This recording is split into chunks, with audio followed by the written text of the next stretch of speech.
Bismillahirrahmanirrahim. Kita mulakan majlis dengan ummul kitab Al-Fatihah. A'udzu billahi minasyaitonir rajim. Bismillahirrahmanirrahim. Alhamdulillahirabbil alamin arrahmanir rahim maliki yaumiddin. Iyyaka na'budu wa iyyaka nasta'in. Ihdinas siratal mustaqim. Siratal ladzina an'amta 'alaihim ghairil maghdubi 'alaihim.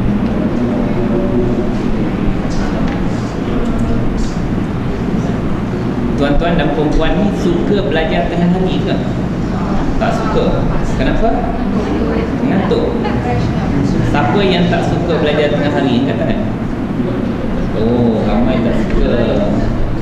Tapi sebab kita dah di season begitu sebab sekarang ni kita asal perjanjian kita dengan Ustaz Zul, maknanya Ustaz Nuruddin saja. Sekarang ni dah tambah satu Ustaz Ghazali.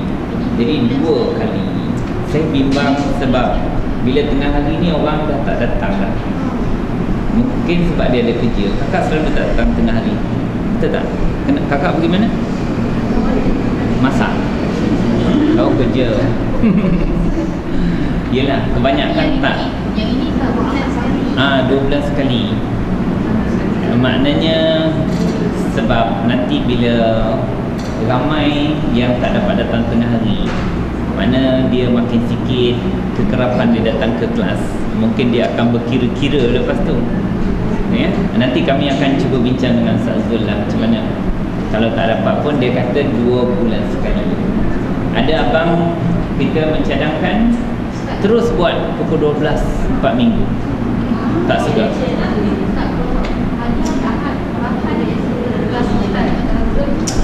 Oh. Saya tinggal di sana. Jadi saya tinggal di Melaka ni menyinggah sebelum balik rumah. Macam tu. Jadi kalau yang sebenarnya kalau buat pukul 12 ni saya juga susah sebenarnya. Sebab kami terpaksa duduk tidur kat JB dulu. Sepatutnya kita lepas subuh dah boleh terus. Jadi kami terpaksa tunggu dalam 3-4 jam. Ya, masa saya. Kemudian saya pun banyak program selepas subuh. Yalah, tak apalah nak buat macam mana. Kalau boleh sekali sebulan tu memadai lah. Cuba nak buat macam mana. Okey, tuan-tuan dan perempuan, saya nak ulang kaji sedikit supaya kita jelas. Sekarang ni pelajaran kita dah masuk pelajaran lanjutan untuk kita mendalami sikit lagi daripada bahasa Arab setelah kita mengenal perkataan itu isim ataupun fi'il ataupun haraf, kan? Betul tak? Okey. Bila kita kenal perkataan itu isim, okey, dengan mengenal isim dengan 5 tanda, kan? Diagram kita warna hijau. Pertama tanda isim ialah alif lam. Ada tak alif lam di sini? Misal al-kafirin, Allah. Kedua tanwin, macam ni aduan. Ketiga baris bawah seperti lillahi rusuli. Keempat mudhaf, apabila ditanggalkan alif lam dan tanwin, itu tanda asal. Tapi bila dibuang dia tetap isim. Kita tak boleh nafikan dia isim kerana dia mudhaf. Mudhaf adalah isim, digabungkan dengan isim. Satu isim disandar pada isim sebelahnya. Kelima, apa saja yang terletak lepas huruf jar mesti lillahi, mestilah isim. Itu 5 tanda. Tetapi dalam 5 tanda tu ada yang tak mengikut. Alif lam pun tak ada, tanwin pun tak ada, baris bawah pun tak boleh. Maka itu dipanggil apa tadi? Mamnu' minas sarf. Ini terkecuali daripada hukum umum. Sepatutnya isim paling kurang mesti ada alif lam atau tanwin atau baris bawah ataupun mudhaf.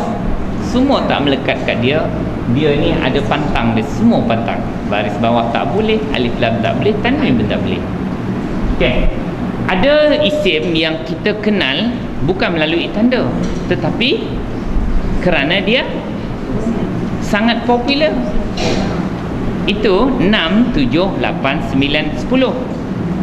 Ya? Itu yang kita muatkan. Apa dia 6? Dhamer. 7, 8, 9, istifham ke 10. Ini jangan tengok alif lam dia, tengok tanwin, tak payah. Dia ni memang dah sangat kerap digunakan dalam bahasa Arab. Tidak perlu dilihat tanda-tanda. Dia memang dah confirm dah isim. Ni kalau tak ingat, tengoklah diagram warna pink. Pendetailan dia pada pink. Hijau tu tak dijelaskan semua tu, ya. Okey, bila tuan-tuan dah kenal itu isim, tuan-tuan kena pisahkan sahaja sama ada ini isim mabni. Isim mabni ada berapa? Mabni. Isim mabni, purple. Ada 8 tu. Ada isim yang berubah dipanggil isim apa? Mu'rab. Kalau berubah pun bukannya banyak sangat, 3 saja. Baris depan dipanggil isim apa? Kalau baris atas dipanggil isim. Kalau baris bawah dipanggil, atau kalau mengikut dipanggil tawabi. Tawabi itu jamak, kalimah jamak pada tabi'. Dia hanya mengikut, dia tidak ada baris. Jadi sekarang ni bila tuan-tuan jumpa isim, kalau mabni itu tak payah kacau lah, dia memang sampai kiamat macam tu. Tetapi yang berubah ni, bila tuan-tuan nak kata dia bagi depan, kena bagilah alasan. Sekarang ni zaman memberi alasan kepada semua isim. Tapi alasan dia, kalau bagi depan ada 6 alasan. Bagi atas ada berapa? 11. Kalau bagi bawah 2. Kalau mengikut 4. Macam tu. Itu je alasan isim.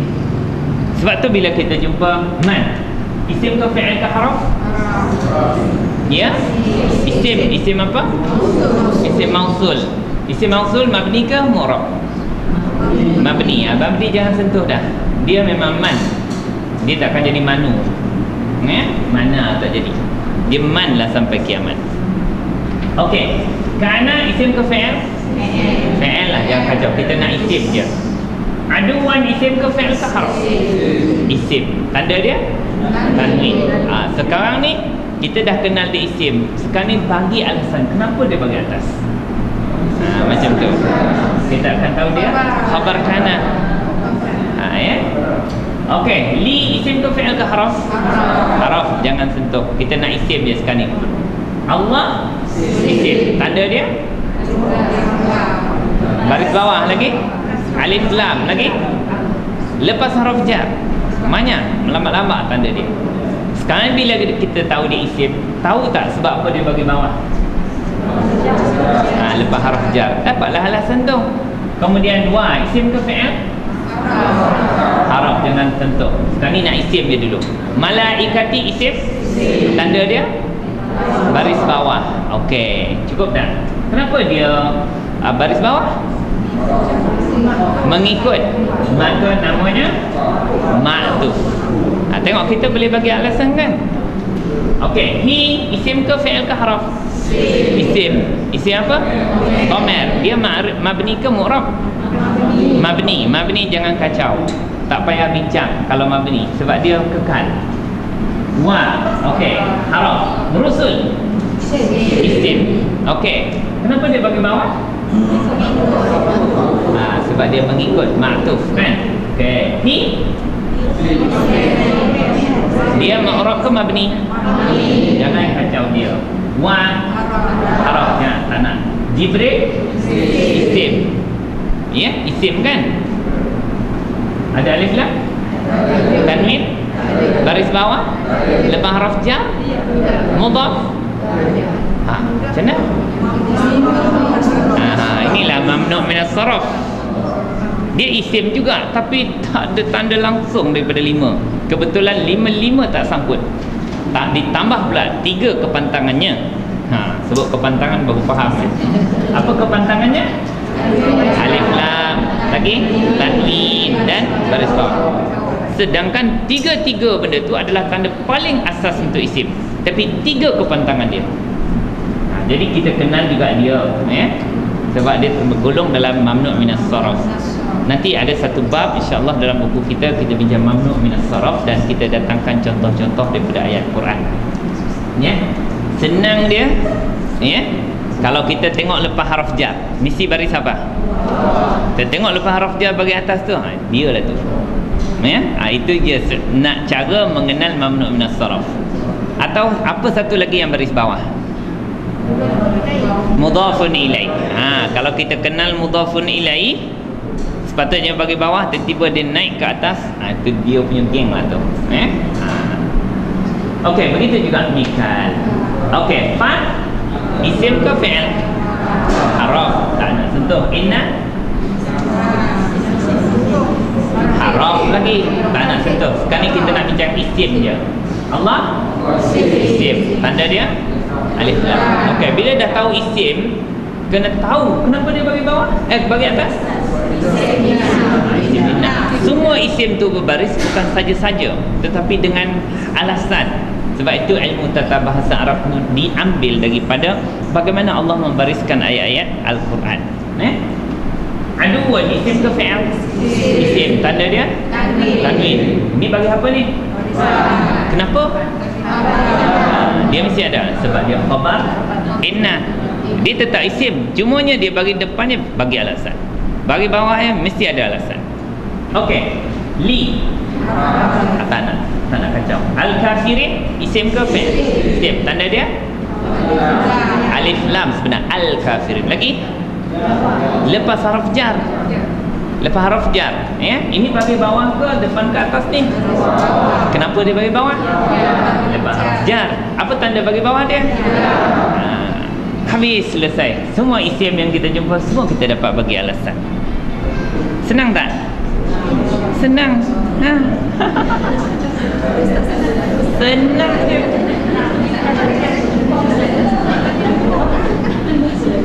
Okey, lepas kita dah tahu isim, cuba pula kita jumpa haraf pula.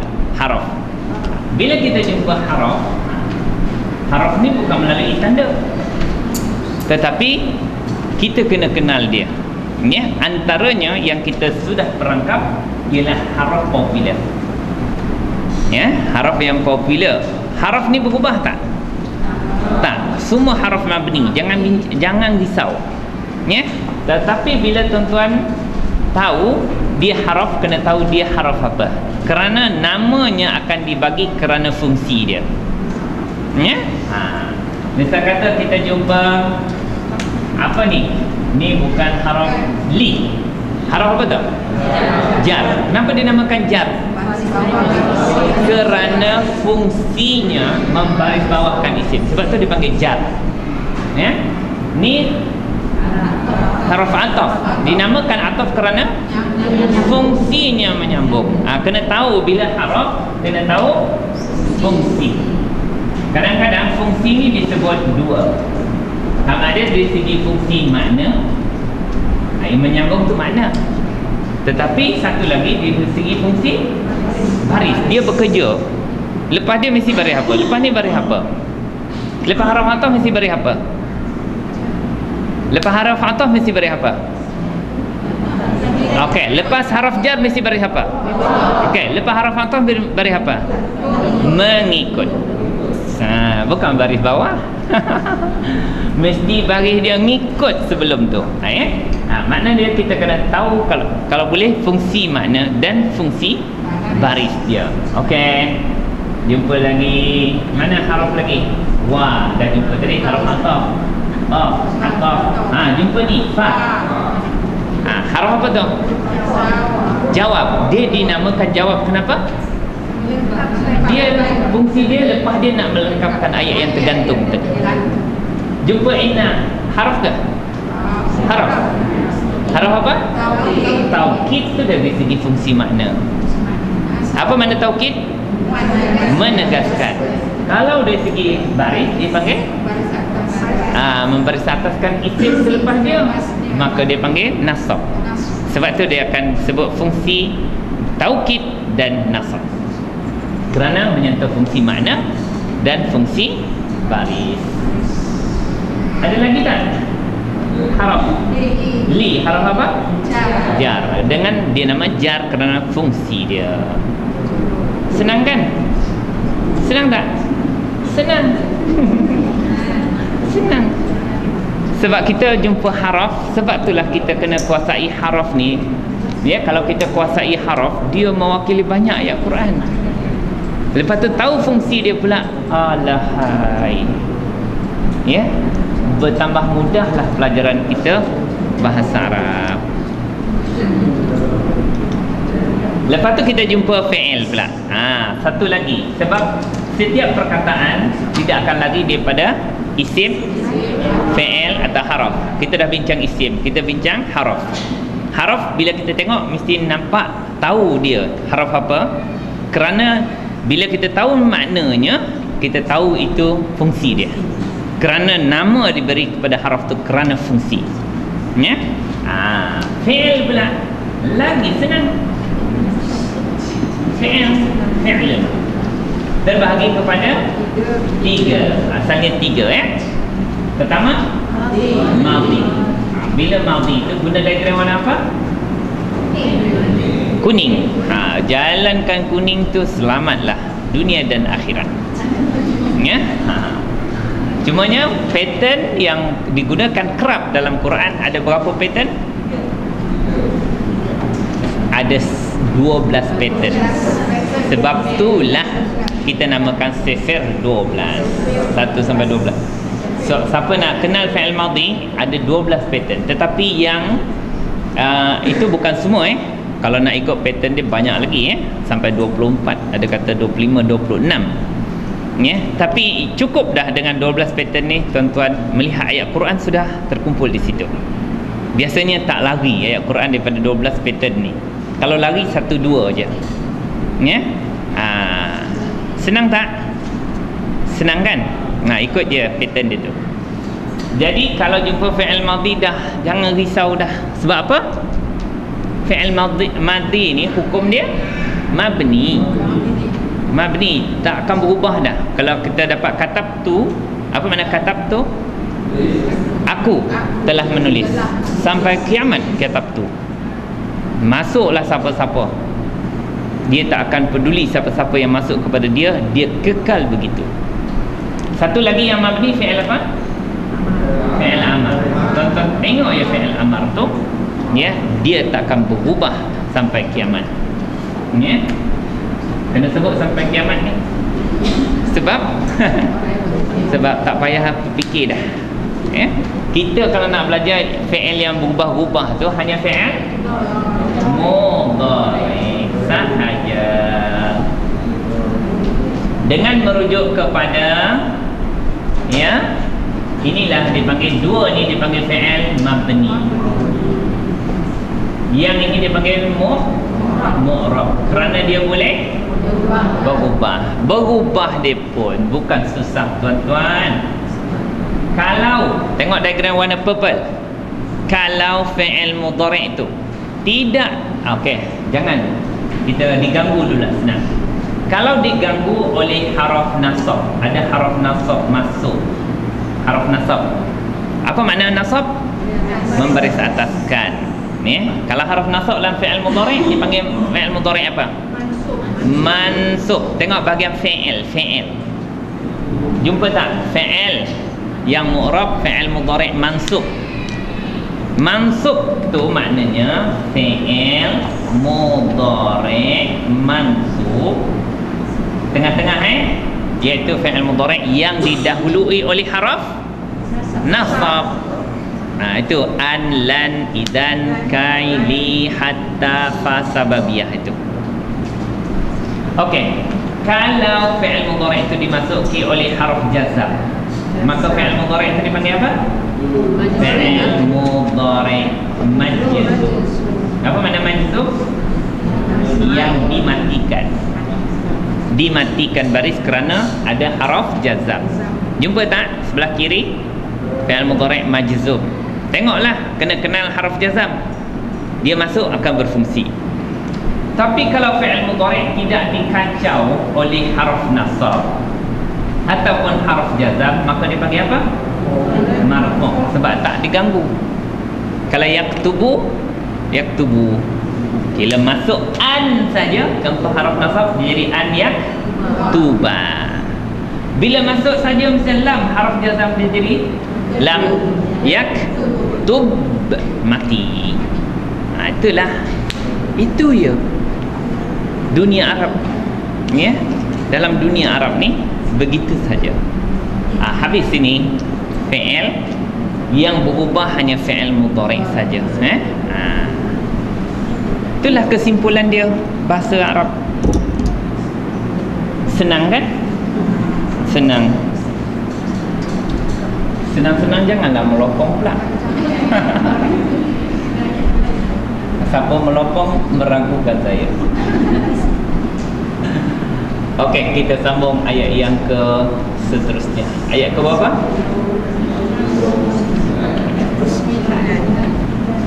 Oh, saya dah tertutup. Ayat berapa dapat? 90.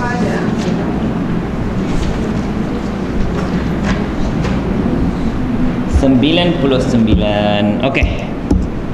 Kita cerita tentang siapa ni? Bani Israel. Cuba bacakan walaqad.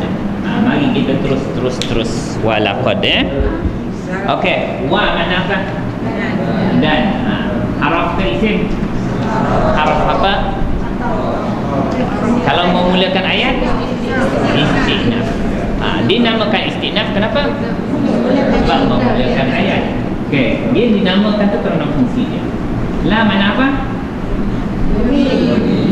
Demi, sungguh. Haraf apa tu? Taukid. Taukid tu dinamakan kerana fungsi dia. Apa fungsi dia? Menegaskan. Dari segi baris dia tak kacau.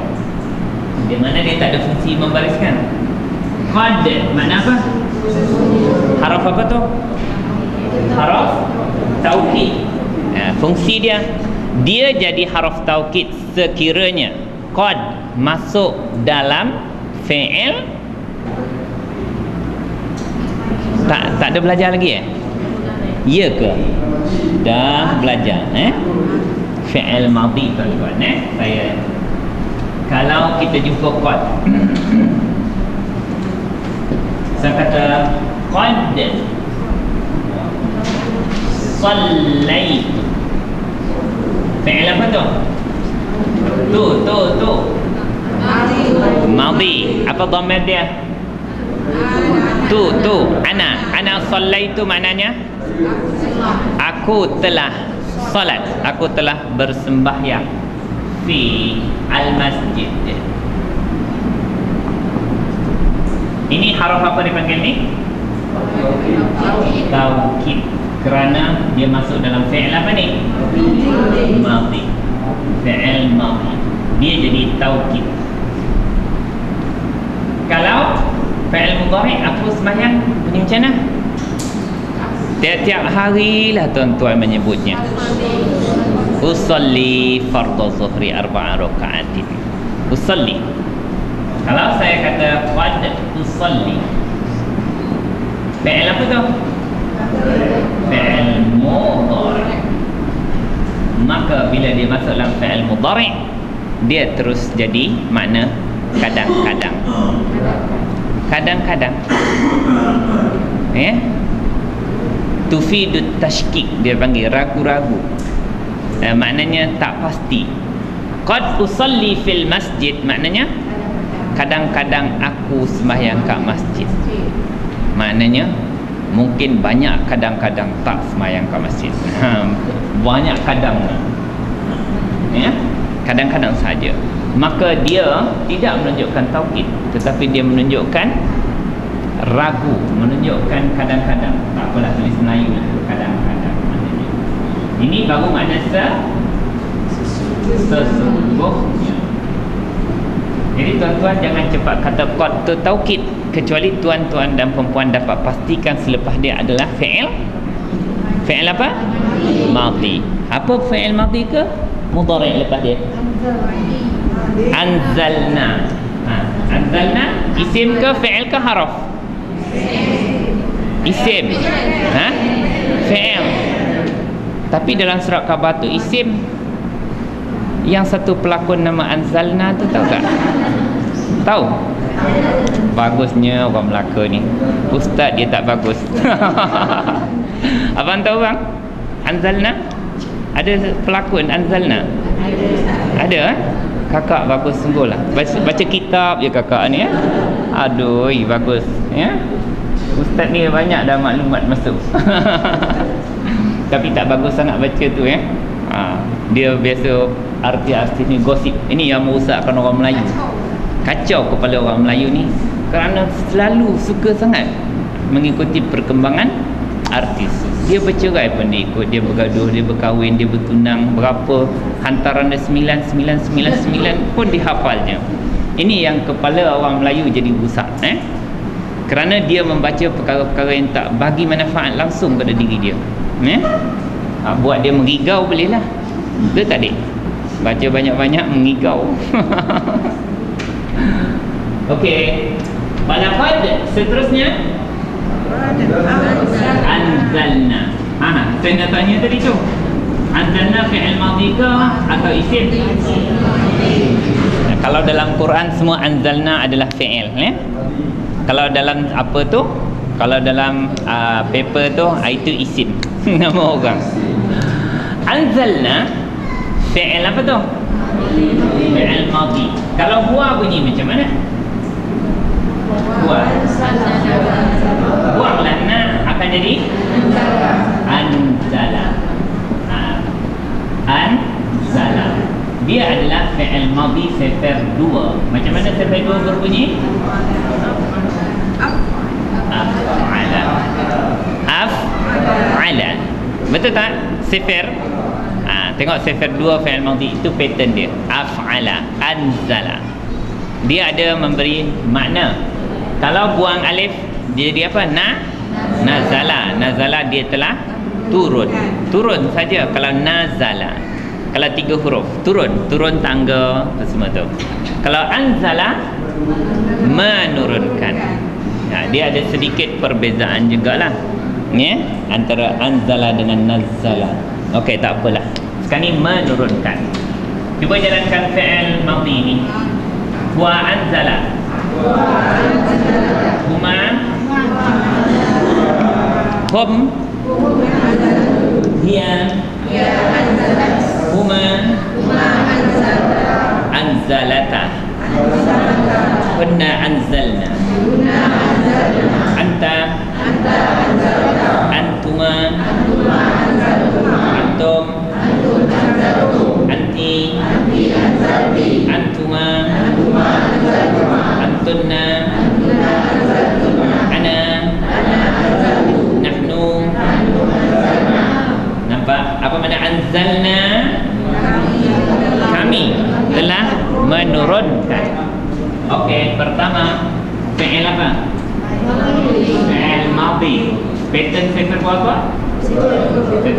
Saja je ya. Sifar 2 ni tak ada disebut dalam kitab-kitab Arab Saya nak mengenalkan tuan-tuan pattern saja. Bila jumpa fi'il madhi cari apa? Fa'il. Apa fa'il dia? Nah ialah nahnu. Nahnu tu siapa? Allah. Kenapa Allah guna nahnu? Allah dan kerajaannya atau Allah mengagungkan dirinya. Kalau dalam kitab tafsir biasa disebut kerana Allah mengagungkan dirinya. Di dalam tata bahasa Arab menggunakan kalimah jamak, dia maknanya mengagungkan, memuliakan orang dengan menggunakan kalimah jamak. Tak ada hal kalau kita bagi salam kepada satu orang, Assalamualaikum ya ustaz. Tak payah Assalamualaikum. Kum itu walaupun pada seorang makna dia memuliakan ustaz tersebut. Okey. Bila kita cari fi'il dan jumpa fa'il, kita kena cari apa? Maf'ulun bih. Apa makna maf'ulun bih? Yang kena. Kalau perbuatan dia apa tu? Menurunkan. Fa'il, pelaku dia siapa? Nahnu, iaitu Allah. Maknanya maf'ulun bih, maknanya yang kena turunkan tu apa? Apa dia? Ha? Ya ke? Bukan ilaika bukan kau yang kena turunkan. Kalau kau kena turunkan berdebu lah daripada langit. Itu kena faham nahu. Tapi tak ada yang kata ka. Kenapa tak kata ka? Maf'ul bih bagi apa? Bagi atas. Okey, apa makna ilaika? Kepada engkau. Haraf apa ni? Haraf jar. Ka isim apa? Dhamir apa? Muttasil. Engkau ni siapa? Nabi Muhammad. Bukan kau yang kena turunkan kan? Okey. Ila harf jar. Selepas harf jar mesti bagi bawah. Kenapa tak bagi bawah? Mana tahu mabni? Dhamir semua adalah mabni. Maklumatnya dalam diagram warna purple.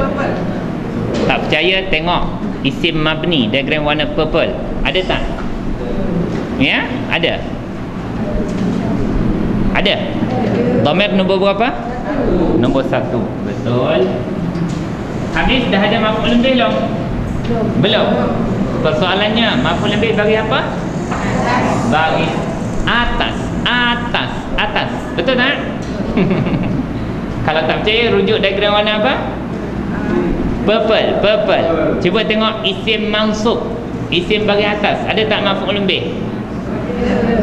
Maf'ul bih bagi atas dalam kumpulan isim mansub. Siapa kata mudhafun ilaih tadi? Mudhafun ilaih bagi apa? Dalam kumpulan isim apa? Majrur. Majrur bagi bawah kan? Ada dua keadaan isim bagi bawah. Pertama selepas harf jar, yang kedua mudhafun ilaih. Boleh jalan lagi tak? Boleh lah ya. Nampak macam letih je. Belum makan tengah hari lagi ya? Kak, belum makan lagi kak? Angkat tangan ni. Ya. Ya. Betul. Iya. Iya. Menurunkan. Cuma dari segi ilmu Al-Quran ada sedikit perbezaan. Kalau anzala tu, sifir 2 tu menurunkan sekaligus. Kalau nazzala menurunkan beransur-ansur. Okey. Seterusnya anzalna, kami telah turunkan kepada engkau. Okey. Mana dia tuan-tuan maf'ul bih? Ada tak yang kena turunkan lagi? Apa dia? Ayatin ke tin? Betul. Ayatin ke ti? Ayatin. Tanwin itu tuan-tuan. Mim itu simbol iqlab. Apa makna mim? Mim maknanya iqlab. Maknanya ni bunyi apa? Tanwin. Tin bunyi dia macam nun mati. Tin. Ya? Mim itu ditahu kerana kita nak tukarkan bunyi tin itu kepada mim. Belum lagi ba. Mesti tutup bibir dulu. Tim. Ayatim bayyinat. Itu kalau ustaz-ustaz daripada Syria dia suruh tutup bibir. Dia sebab dia talaki dengan tutup bibir. Kalau ulama daripada Mesir, ustaz-ustaz balik Mesir, dia talaki dengan buka sedikit bibir. Kerana menukar bunyi nun mati kepada mim dalam keadaan disembunyikan bunyi mim tu. Jadi ayatim bayyinat ya. Jadi dua-dua itu diterima bacaan ya. Okey. Alah, tajwid pula. Dia tak masuk nahu ni. Tuan-tuan kata tadi, mana maf'ul lebih yang kena turunkan? Setuju? Setuju. Okey, saya terima je lah tu. Maf'ul lebih, kata tuan-tuan dan puan-puan. Macam sepakat. Jangan bersepakat di atas kesesatan. Okey, kata maf'ul lebih bagi apa? Atas. Okey, bagus. Pertama, kalau tuan-tuan faham maf'ul lebih bagi atas, saya senang hati. Cuma tuan-tuan pergi tengok isim mansub. Cuba tengok isim mansub. Isim mansub diagram warna purple. Masuk alamatun nasbi. Apa makna alamat? Tanda-tanda nasbi. Nasab, bagi atas. Alamatun nasbi, tanda-tanda baris atas. Ada berapa? 4. Pertama, fathah. Contohnya misal kata ar-rasulah. Nampak tak fathah tu? Itu dipanggil fathah zahir. Kedua apa? Ya, misal kata apa ni, kalau nak bagi ataskan muslimuna ke muslimina? Muslimina. Guna ya, jangan guna waw. Tanda bagi atas ni apa? Ini ya. Yang ni fathah bagi atas yang nyata. Ketiga apa tanda bagi atas? Kasrah. Kasrah mana apa? Baris bawah. Contohnya ayat.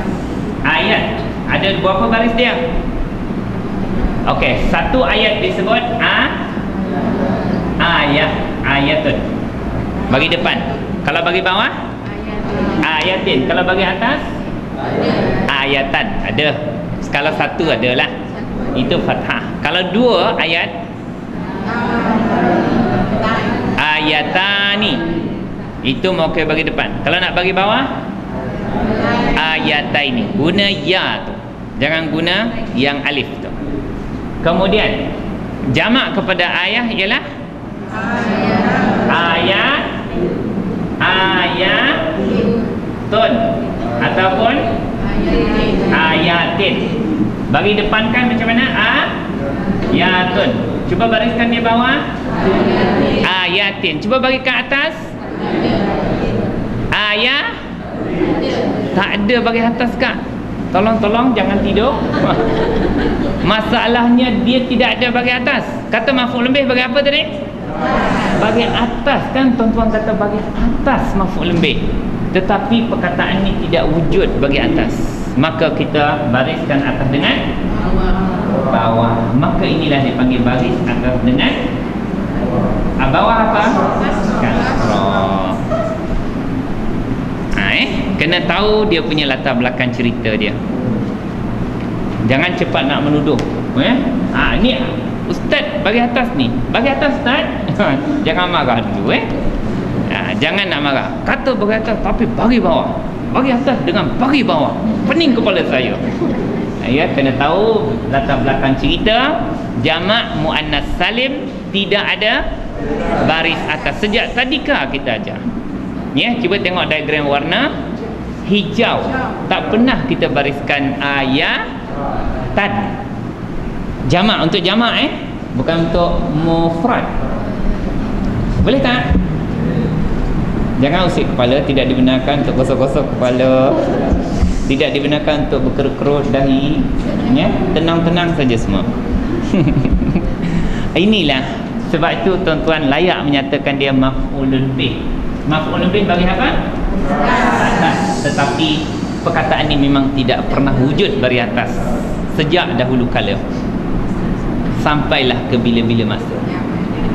Sampai kiamat, sampai masuk syurga. Begini disiplin tata bahasanya. Ya. Jadi maknanya bagi atas dia dengan kasrah yang ni. Yang satu lagi kita jumpa, kita cerita. Okey. Sebab kita dah nak balik dah lapar dah ni. Ayatin. Selepas tu tuan-tuan Bayyinatin. Okey, bayyinatin. Bayyinatin. Betul? bayyinatin. Dia ni sepatutnya baris apa tadi? Atas sekadar maf'ul bih, tetapi dia tidak wujud, tumpang baris bawah. Maka dia sama juga. Sepatutnya ni, kenapa dia mengikut ni? Dia mengikut ayatin bayyinatin. Tawabih. Maka dia sifat mengikut. Maka ni baris ni adalah mausuf. Dia maf'ul bih dan dia mausuf. Ayatin bayyinat. Apa makna ayatin bayyinat? Ayat-ayat yang nyata, yang jelas. Mausuf dengan sifat. Tetapi di sini bukan ayat Quran. Ya? Nah, kita kena tengok dalam Quran banyak perkataan ayat, tapi jangan borok. Kalau kita jumpa perkataan ayat, kalau ayat Al-Quran tu ya, dia panggil ayat juga. Itu ayat Al-Quran. Dia juga dipanggil ayat Al-Quran. Ayat makru'ah yang dibaca dalam Quran. Ada makna ayat itu ialah tanda-tanda kebesaran Allah. Ya, itu dari alam kita ni, itu dipanggil ayat Al-Kaun. Kaun makna alam. Disebut ayat juga. Al-Kaun. Bukan laut. Kaun. Ini alam. Bila Allah cerita matahari, bintang, bulan, angin, api semua, dia ayat juga, tetapi maknanya tanda-tanda kebesaran Allah. Ini betul ayat Quran. Ini tanda-tanda kebesaran Allah. Ada juga ayat maknanya mukjizat. Tengoklah. Kita tengok ayat Quran. Kalau Allah bagi kepada Nabi Musa ayat, itu ayat tu mungkin maknanya mukjizat. Kalau dia cerita tentang tongkat, ular, okay. Ada juga ayat yang dalam kita punya ini juga tapi tanda-tanda. Tapi tanda-tanda kenabian. Kenabian siapa? Kenabian siapa? Nabi Muhammad sallallahu alaihi wasallam yang termaktub di dalam kitab Taurat. Sebab tanda-tanda kenabian ada dalam Taurat secara jelas dan ada di dalam Injil secara jelas. Yang ada dalam Bible tu itu rusak, itu bukan Injil. Kalau fatwa negeri Selangor, antara perkataan tidak digunakan ialah orang Islam, orang bukan Islam tak boleh menggunakan perkataan Injil. Kalau di Malaysia lah, untuk menjaga kekeliruan, supaya yang disebut oleh Kristian Injil tu dia bukan Injil, itu yang telah diselewengkan. Nak sebutlah Bible ke apa, ya? Sebab Injil tu kitab Allah yang tidak diselewengkan lagi, ya? Okey, tanda-tanda kenabian di sini. Cuba terjemahkan walaqad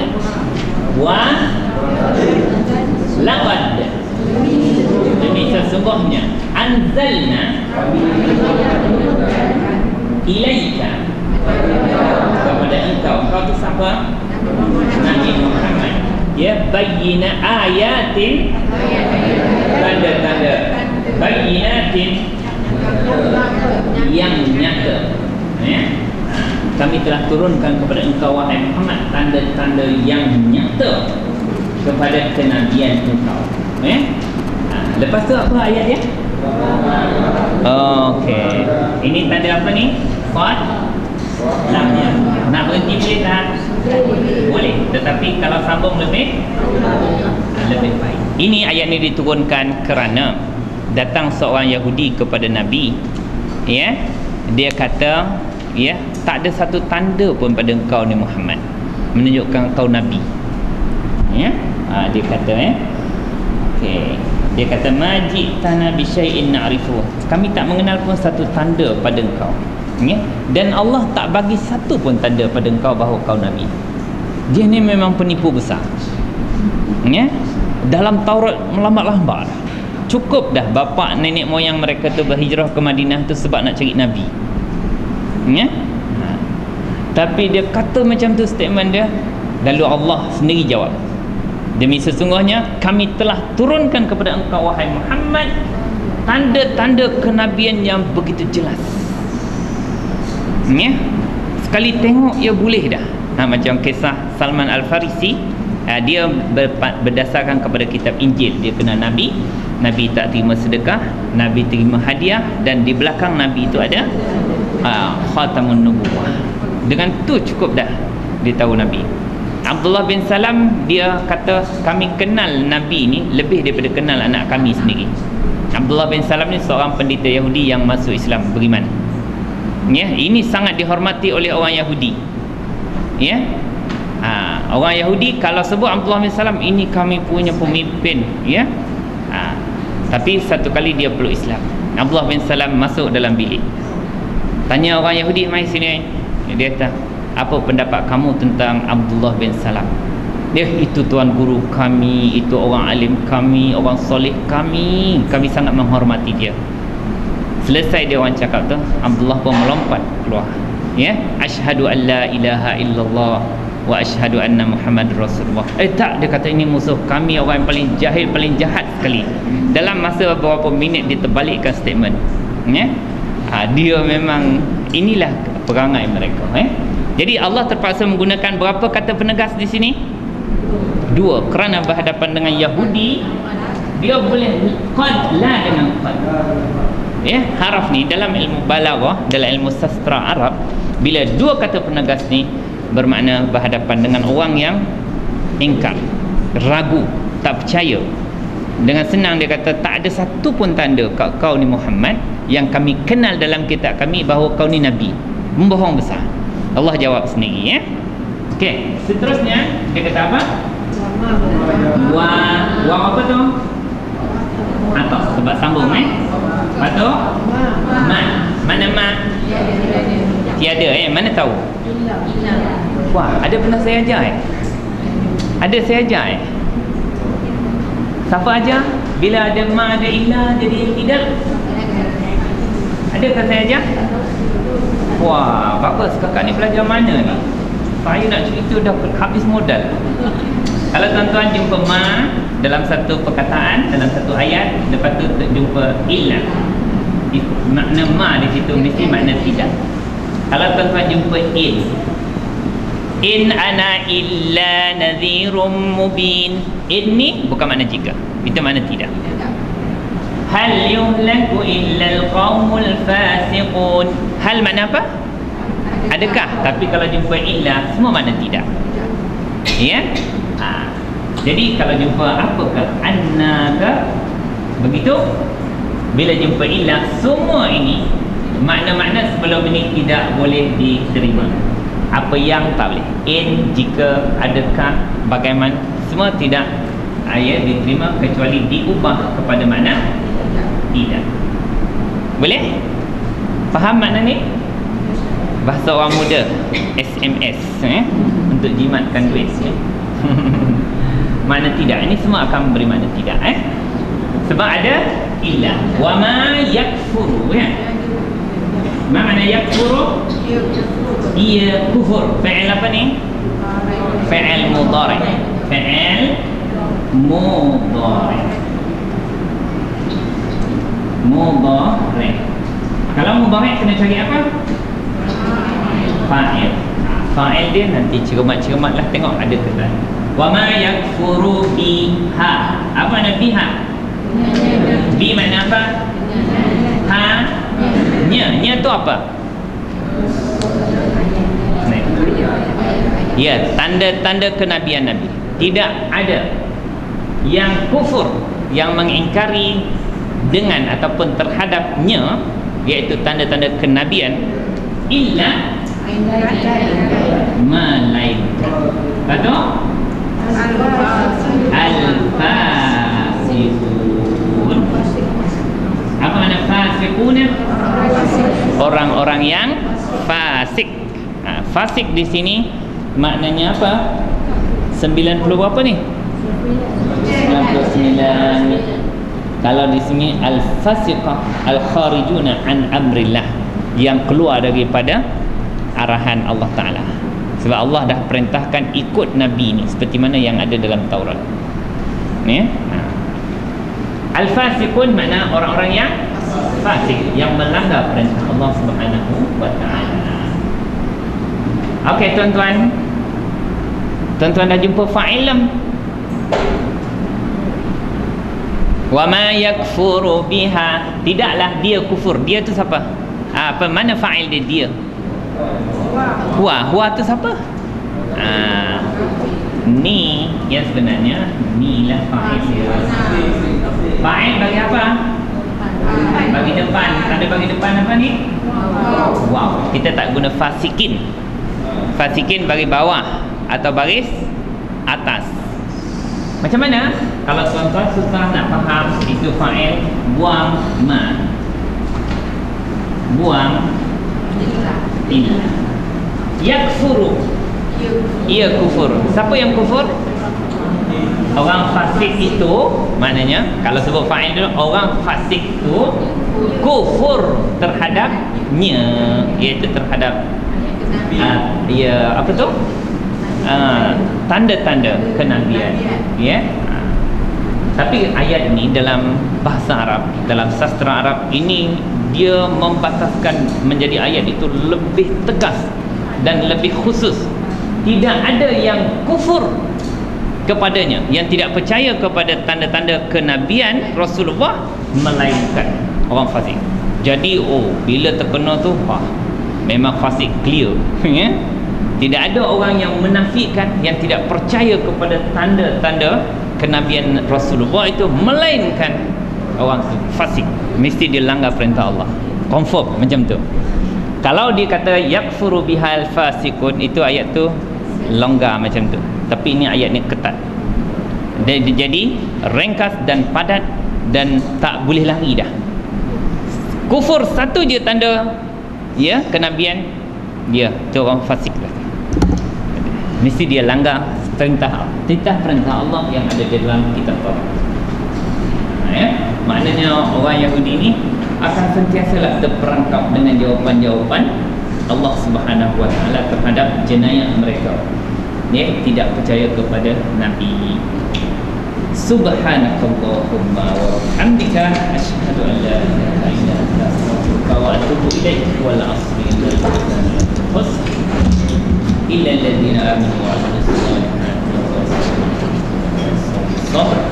Allahumma arhamna bil Qur'an waj'alhu lana imaman wa nuran wa hudan wa rahmah. Allahumma zakkirna minhu ma nasina wa 'allimna minhu ma jahilna warzuqna tilawatahu ana al-laili wa atrafan nahar waj'alhu lana hujjatan ya rabbal alamin. Walhamdulillahi rabbil alamin.